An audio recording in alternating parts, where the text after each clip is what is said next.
এই মোরগটা সকাল সকাল ঘুম থেকে উঠে কুলি করতে শুরু করে দেয়, কিন্তু সে কুলি করে ঘরে গেলেই দেখতে পায় তার সব বউয়েরা নাক ডেকে ডেকে ঘুমাচ্ছে। এই জন্য মোরগটা ধীরে ধীরে তাদের সামনে গিয়ে বলে, রুটি খালো।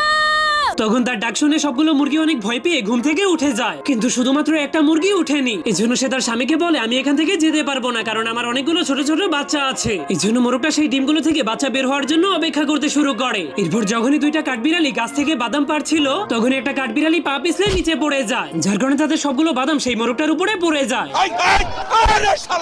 এই জন্য কাঠবিড়ালিগুলো মোরগের খাঁচা ভেঙে সেই খাঁচার মধ্যে ঢুকে তাদের বাদামগুলোকে নিতে শুরু করে দেয়, কিন্তু একটা কাঠবিড়ালি ভুল করে সেই মুরগিদের ঘরের মধ্যে ঢুকে যায়। তখন সেই মুরগির ডিমগুলোকে বাদাম মনে করে অনেক খুশি হয়ে সেগুলোকে খাওয়ার জন্য চলে যায়, কিন্তু তখনই মুরগিটা সেখানে আসতে শুরু করে দেয়, যা দেখার পর সে অনেক ভয় পেয়ে যে ডিমটাকে খেয়ে ফেলেছিল সেই ডিমটার খোলসের মধ্যে লুকিয়ে পড়ে। এই জন্য মুরগিটা এসে কিছু বুঝতে না পেরে যখনই সেই ডিমগুলোর উপরে বসে পড়ে, তখনই প্রচন্ড গরমের কারণে সেই কাঠবিড়ালির অবস্থা অনেক খারাপ হয়ে যায়। এই জন্য সে আর গরম সহ্য করতে না পেরে যখন